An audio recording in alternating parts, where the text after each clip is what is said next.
everybody. Welcome to the 10-Figure Podcast. This is your host, Nelson Sparks. I just really want to tell everybody how excited I am to have my first guest. I've got John, one of my good friends, John Hill. He is part of the Adaptive Growth and then also the mastermind of the Sherpa sales method. So that's basically, I've known John for about 3-4 years now. And have been really, always impressed with what John has done with it. So I'm really honored to have him on our show as our first guest. So John, welcome. Thank you so much for having me on, man. I'm excited to be here. So it's funny, John. I love getting in conversation with John because at the end of the day, we go off on some crazy tangents. And they're usually valuable tangents. That's the cool part. There's like some aha moments that come out of them, typically for me. So I hope for him as well. Yes, for sure. And that's what we're trying to develop and kind of deliver on my first podcast for 10-Figure. We were even talking about my overhanging light to get better color on my face to make sure that I could show up and I don't seem like a dingy person in the corner and trustworthy. But one of the cool things me and John were just talking about was his basically companies, Adaptive Growth and Sales Sherpa. So yes. Which one came first? Was it the chicken before the egg or the egg before the chicken? Where was the process in this? Tell me about that. Man, so Adaptive Growth started out as just me trying to build systems that made it hard to lie to yourself as a salesperson, right? Because sales is a mindset-driven role. How you feel about it is how you're going to do in it. And when you're new to sales, there's lots of things that you're told, lots of things to think about, lots of things you're supposed to tell yourself. And there's like a lot of fake it until you make it kind of raw mentality.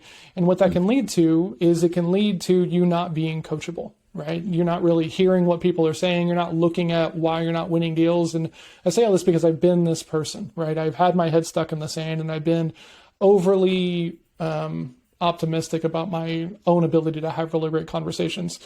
And I used to be a professional poker player once upon a time in a past life. And I had a poker coach, and my poker coach made me get this software. And what the software did was it worked essentially like a poker CRM, right? So it took in every hand that I played online. And before this tool, I had to look at, okay, I won on Saturday, I lost on Sunday. And that was about as granular as you could get. So it made it hard to improve. Yeah. Now I could I want to go look at this one hand specifically. So the thousands of times that I played a hand like ace jack or ace ace, how did I perform in those instances? And my poker coach gave me this line, and I still talk about it with like CRMs, is you will improve based upon the quality of questions you ask yourself, which blew my mind at the moment. And it comes down to what's your intention when you're going back through that data, right? So if you go back into your sales CRM and you're just like, why didn't I win this deal? You're asking yourself the wrong question, right?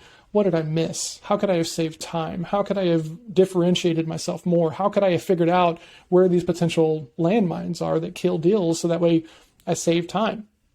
So Adaptive Growth was really just trying to build a better feedback mechanism for salespeople, because you have to have some ego. You have to, because there's lots of rejection and you have to frame it the right way so that we can keep going. But if you go too far, you're not coachable. You can't take any feedback from anybody, and you're potentially not being effective in the role. So It started from there. And then with COVID, a bunch of friends of mine who'd been in sales for a very long time got laid off, and they weren't really sure what to go do now. And so we started doing placements, and we started kind of helping people move into online sales roles. And the things that people were asking for was they wanted someone who sold like I sold. And I came up in a very, very famous, well-known kind of methodology, but I didn't prescribe to everything in that methodology, right? There were parts of it that I don't like, parts of it that I won't use. And we decided that if we're going to go out there and help people bring in salespeople like myself, because that's what they were used to, that's what they liked, we had to build a system. And that's where Sherpa came from. And Sherpa is really focused on awareness before you use any kind of like technique. There's lots of techniques you can use in sales to have better conversations.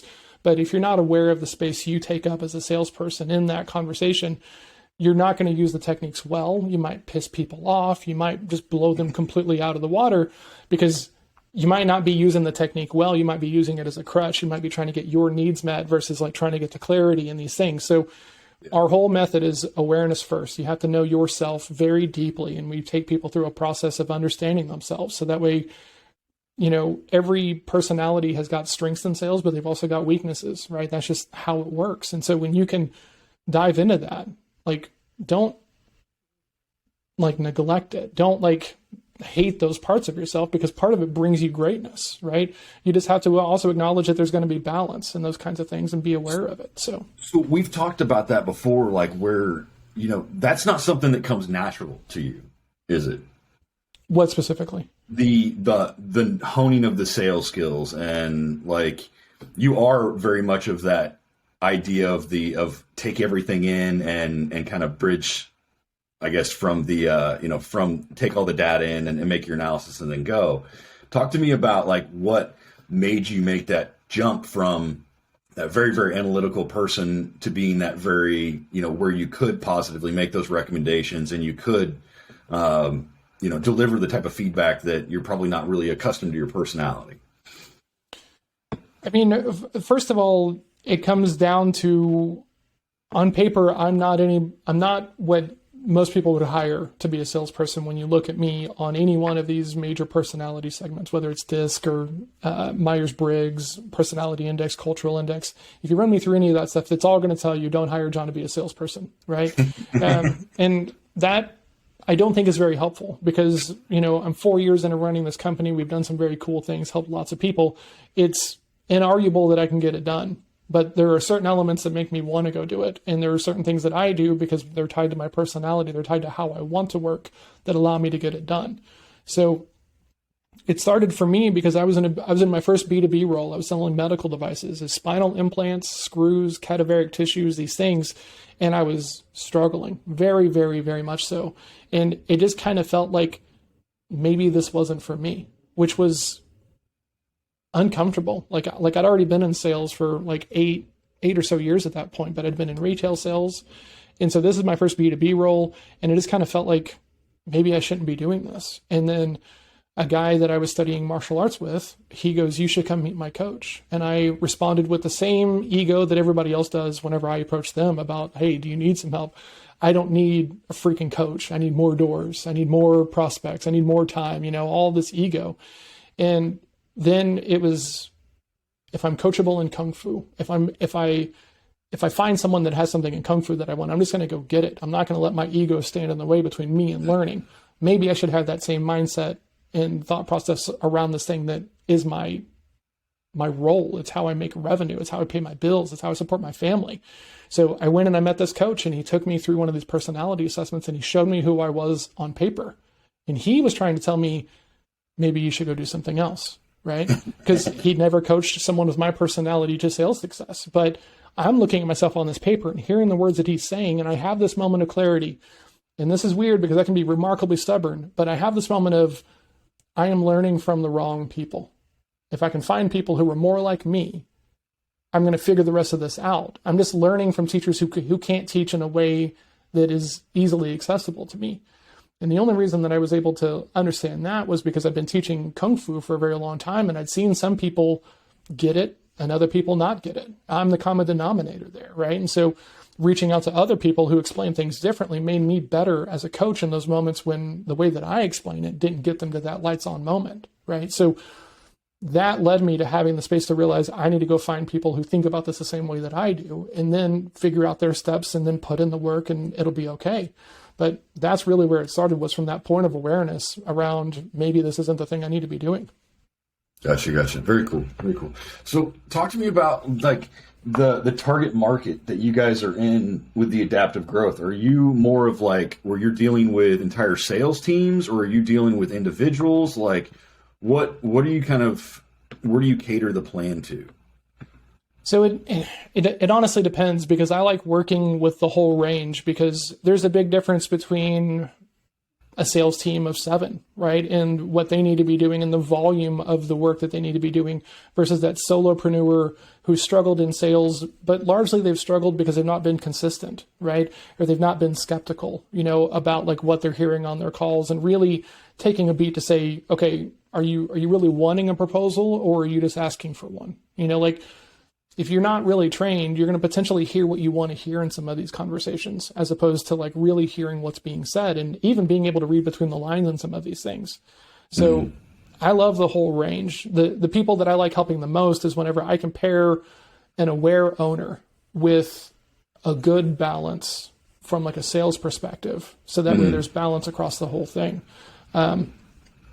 Every team has got different personalities and different things on it. Even when you look at things like special forces, right? Like on like a SEAL team, you're going to have different kinds of personalities, because if you had a bunch of just go get it or don't give up kind of people, that you're not going to get missions done. You're not going to get things done. So I'm a big believer that balance is super important. And the more balance you can cultivate inside of your organization, the better off you're going to be for the long run. So we try to be very thoughtful of that, not just like bringing in a salesperson, but the right salesperson to balance out the rest of what's already in the organization.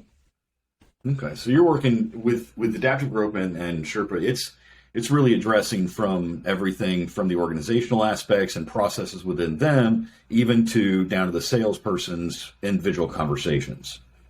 Is that correct? Yeah. So one thing I want to talk about is I loved our conversation today with Sales Sherpa, and tell us a little bit about not Sales Sherpa, but with the Sales Lab. What do you do with the Sales Lab? Yeah. So this comes back to a martial arts thing that's very prominent in martial arts conversations. No one's a black belt by reading, right? So to get to black belt, right, the way that it used to work was you got the white belt, and then because all the grime and the dirt and the time of you rolling around and getting thrown and beaten and then improving, it turns black with the grime of your path, right? We've lost a little bit of that in how martial arts is taught, but you don't get there just by reading about it.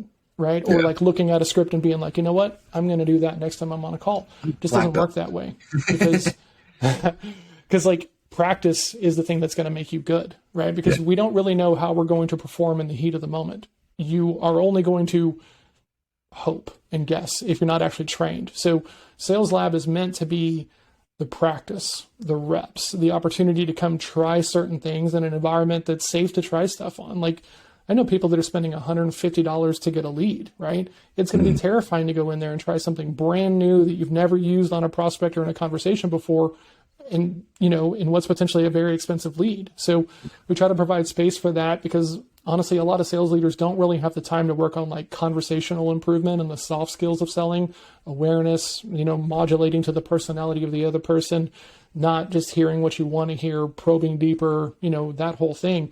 So we try to provide space for that is great for the individual or the person on the sales team. Well, I love the conversation today that we had about the expectations, right? Yeah. And because one thing that I think is very important for salespeople is to know that, and I know in all the organizations that I've been in, is like, it's always been kind of a butting of heads sometimes from fulfillment versus sales, where you don't set those clear boundaries, right? Yes. And not telling somebody, the traditional, words out of the salesman is yes, right? Yes, we can do that. Yes, we can do that. Yes, we can do that. And, we talked about today about, setting those boundaries and saying no, right? And so what do you talk about like with clients and getting into those, I guess, those conversations? Like, is it good to set those boundaries, or is it something where, you may be costing yourself the potential of expanding in a particular area? Where do you define the difference in that, and how do you make those assessments with using your particular sales process, like the Sherpa method, I should say? Yeah, that's a great question. The way that I think about it, and this kind of flies in the face of what I think a lot of classically trained salespeople would talk about, because I see a lot of value in going through like avatar development, really understanding who is in that bucket of people who has a great outcome. They love your work. You love working with them, all of those things. Because once you have clarity on what that person looks like, you can then go look for those people specifically, right? And one of those things is being very clear on the work that you want to do versus the work that you don't.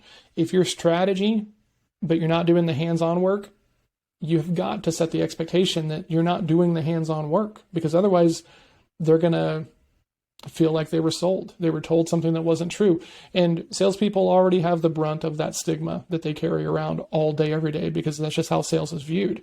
But to me, the reason why clients leave is because you didn't meet their expectations, right? So when you look at like marketing agencies, conceptual brain power, copywriters, consultants and stuff, if you can't, here's what you can expect, and here's what you can hold me to. And if that doesn't line up, you're going to lose them as a client. You might not ever close them at all, and that's totally okay. But you want them to stay, right? Because like no matter what you're doing, if it's marketing or sales consulting or anything else like this, it's probably not a day one ROI for you or for them, right? So there's got to be some iteration and some improvement, and that's where the relationship really comes in. Like all these people who sell, leads as a commodity, right? You're going to get 150 leads over the next 60 days or your money is back. You're not going to get any grace if you hit 155 great ones, but you don't hit the 160, because everyone is just focused on that commodity metric of like, what's the guarantee? That's a good point. That just sets you up to fail, right? So when you can have the right kind of conversation with the right kind of trust, you don't have that pressure for like risk reversal and discounting and these things that other people do to try to talk people into yes. You have trust, and that's going to help you a lot whenever you miss, right? Because as a consultant, you're testing things, right? I'm a sales consultant, right? So like I'm going to go test my ideas. I'm going to go have sales conversations to see if these talking points get people to move forward or not. Sometimes I miss, and that's okay whenever I have a relationship. But whenever I've sold it, is like, I guarantee I'm going to, 4x your close rate. I can only be accountable to the outcome. I can't show you the work in a way that moves the whole thing forward. So that's a good point. So like whenever we talk about, the different sales processes, and especially right now, you see everything online with, even with a lot of the closers that, the groups, there's the abundance of the agencies that are like, oh, we just do closers. We do closers, right? Like, yep.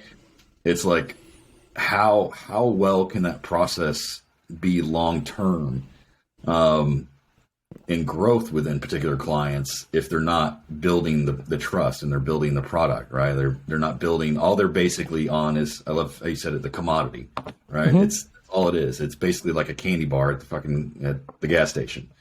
When they're done with it, like they forget about it. It's the sugar that the kid had, and they're like, okay, cool, that was great. But if you're not delivering something of value the next month, then somebody can honestly jump right in there. You're like, well, I can give you 165. Like, yep. It's no more. There's no more of any sort of value in, and really what you're bringing. All you're doing is just that's commodity aspect of it. So how important is that versus, like, let's say you have, in an ideal situation, we have leads coming in. There's no drawback in that. You've got the person that can close on that, isolated package that's the $3,000 a month, right? Versus, the relationship aspect where you get in with that company, you can help them grow and you can mature through their different processes. Like, how many companies would you say, from the experience of the people you're dealing with, gravitate more towards that relationship versus more towards that commodity?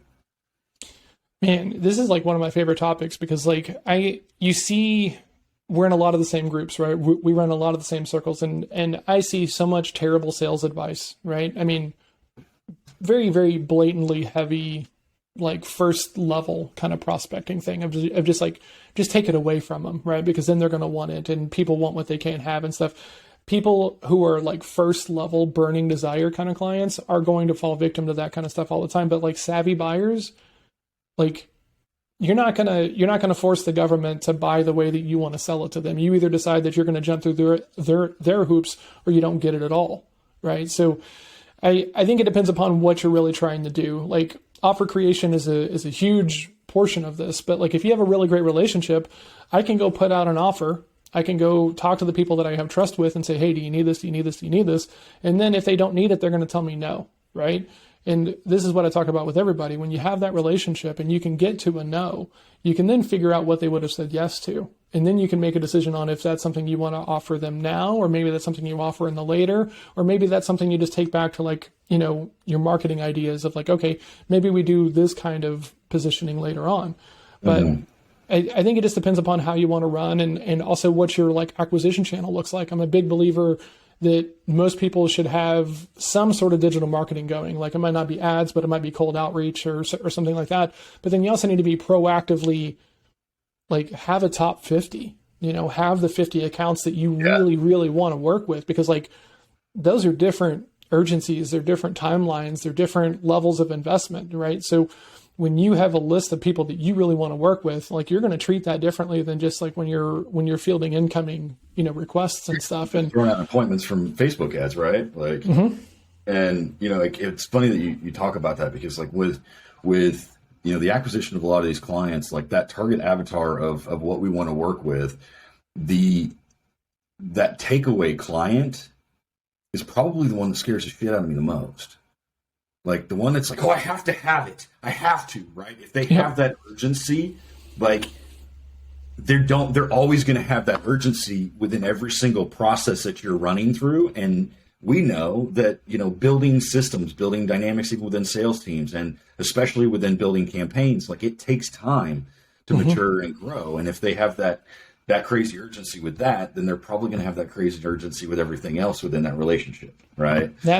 I mean, I talk about this all the time, because if you don't have an actual discovery process on the front end of this thing, you really don't know who you're working with, right? Yeah. If you're not asked any questions about like, how do you want to work, or what outcomes are you going to be looking at to determine if this is a good fit for you or not, you don't really know what you're getting into. So one of the things that I talk about is that to get better at saying no to things, you have to be thoughtful about the kind of people that you want to work with, right? Like I'll try to bring up a struggle point that is very common in my work. Like, okay, whenever we disagree on this kind of point, because this happens fairly regularly, how are we going to handle that?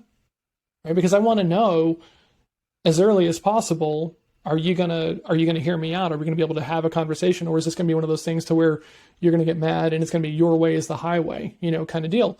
Because if they're a pain during the prospecting and qualifying phase, they're not going to be a great client afterwards. Yeah. Right. You're potentially letting like a fox into the hen house who's going to take up your time and your bandwidth and just destroy your work-life balance because you didn't ask enough questions, or you got too excited, or it seemed like it was going to be okay. Like you either know or you don't. And that's where sales, really good sales, lives, in my opinion, right? You have a standard that you're trying to hit with the clients that you work with, and the salesperson is there to qualify for that fit, but they're also there to like do R&D, like what else could we offer, what else would be helpful to you, and those kinds of things. So it's all combined, in my opinion, right? Sales is important is the pitch and the packaging versus the needs analysis. Here's my personal opinion on it, right? The shorter your discovery or your needs analysis or your qualifying is, the more like on the point you have to be in the presentation, right? Yeah. Because if we have a good thing of like discovery and I ask you about your struggle points, I ask you how you worked on it, what has worked, what hasn't, what would you like it to look like, and everything else like this. And then I present a solution that looks like I've been listening to you this entire time, because I have been. And then we can then talk about, hey, is this what you need or not? But if you have like a 5-minute discovery thing and then you say, okay, cool, well, let's talk about why we're here and how we're going to be able to help you. You better, like, if you're not a bullseye, you're probably going to be a maybe, which is usually a no. If you're not an outright no, because they just decided that they didn't like it because you didn't give them enough time. So and when you're talking about a bullseye though, are you talking about like packaging or personality or like? Yes. All of the above. I feel like that's what I feel like as well. I think that, that's the point, is if you don't know because you haven't built that relationship, like you haven't gained that trust enough to ask them what was wrong, right? Yeah. What piece in this, because we wouldn't be on this phone call if one of these pieces wasn't solving some sort of issue for you. Like you wouldn't have taken your time, right? So which one of these isn't? Because there's something in there that is, and you haven't built that trust or gained that respect like from them in order to be able to ask those questions. So I love it. Yeah, if you can present a very people-driven proposal to people-driven people all day long, but the minute you get a goal-oriented person who's more concerned about their goals than the people who are doing the work, that people-oriented presentation is going to land as flat as a joke that works in LA that like doesn't work in small town Iowa. Like, it's just not going to work, right? So part of discovery is understanding their learning style, their communication style, so that way you can give them what they need in the proposal, right? If they just want details, you give them details. If they want big picture, broad strokes, that's what you give them, because that is what they've shown you is the way that they want to communicate. Now, that comes down to that awareness of yourself, right? Like when I was a poker player, one of the big things that everyone talked about was your table image. Like what does your play say about you that maybe you're not even aware of, right? And to this point, a friend of mine who's a professional poker player still, he loves to show a huge bluff in his first orbit, right? So he sits down at a table and he'll bluff and he'll lose some money on purpose because he's looking for a really big opportunity to show that he's just full of crap, right? And the first time he does that, he then changes gears and he tightens all the way up and he just plays like super tight ABC poker after that. But because he's shown them that he can bluff, he just gets customers all day long, right? And that is such an important thing in sales, right? If you are moving too quickly, right? Which is what a lot of salespeople are. And you're dealing with someone who's more reserved, right? They want to take their time. They want to know the details.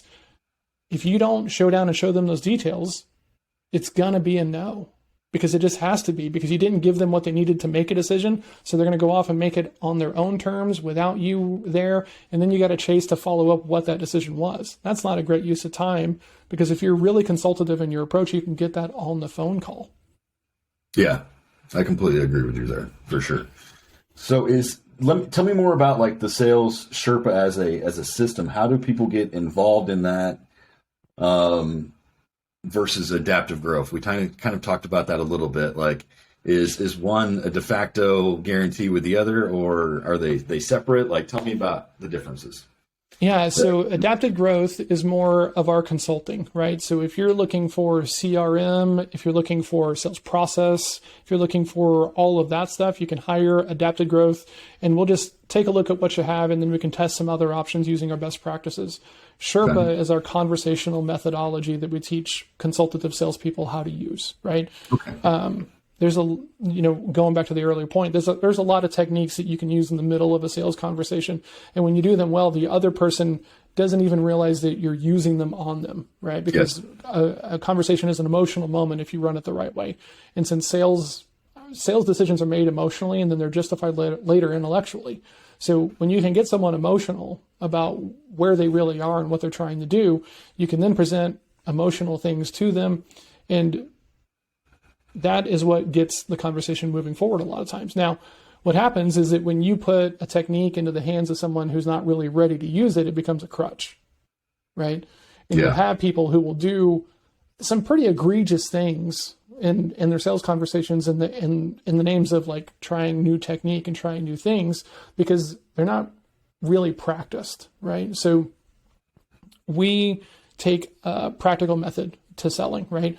There's not that many things that actually kill most deals, right? There's about 7 deal killers that are pretty much universal across all market segments that we've looked at and have studied and built CRMs around and everything else. Now, there's going to be other individual things going back to that avatar / ideal client profile that you might need to disqualify around. But, one of the major ones is like not talking about money, right? So since money is an uncomfortable topic, lots of people don't talk about it. So they'll invest hours and hours and hours and hours with a prospect, and then they get to a proposal, and then, well, this is expensive. Right? And then it's uncomfortable for both people there. But if you talk about money very early on, Nelson, I'm curious, when you're thinking about this kind of thing, what should it cost? Like, that can be handled in the very first conversation. It's very lightweight, and you're not really hammering them on what they can afford, but you're just asking them, like, hey, at a gut level, is this something you feel like you should be investing in, and what should that look like? That is going to provide a lot of clarity and free up a lot of time, because not everyone's expectations are going to line up with yours. Right? When I was doing websites, I think that those questions and bring in a really good, you get down to almost the, that really natural aspect of things, right? Like, you go from that question to, okay, cool. Like, if you think this is going to cost this, what happens if you don't invest in this, right? What happens like the next step? And you can ask more of those questions where it pulls out within their organization, the true impact on this. Is this just something you saw on, YouTube and we're like, cool, I'll check it out? Or is this something where like, I have this new CEO. If I don't get this done, then they're not going to be able to scale with their plans. Like identifying those real legitimate pain points, because I think no matter what anybody says, like the money is always a pain point for people. Like you either have the emotional aspect, like, right, or you have the financial aspect, right? Mm-hmm. And keying in on those and understanding how they're legitimately going to affect on that conversation is extremely important, I feel like. Well, and to that same point, there's a big difference between something that would be nice to fix and something that is super important to fix, right? Yeah. And until you do a really great needs assessment, I don't care what it is that you're selling, whether it's websites or sales coaching or marketing like you provide to people. If you don't do a good needs assessment, you don't actually understand their view of the situation. Yeah. Right. And so you take something like SEO, for example, which is like a very nuanced thing. And there's local, there's organic, there's all different ways of doing it. But if someone reaches out and they say, hey, I want to do SEO. Okay, great. Help me out? What are you looking for this SEO to do? Like, why do you think you need it? Oh, well, I think we need it because of this and this and this. How does that show up? How do you know that that's a struggle? Right. And interpret that. Yeah, exactly. Right. And so what you're doing is you're taking the opportunity to hear them out, which is super important because most people feel like they're not listened to enough. Right. And then you add all the sales stigma on top of that. And if you just do a good job of listening, in most conversations, if there's a need, they will talk themselves into it. You just have to show up and ask some really great questions and provide, enough room for them to be.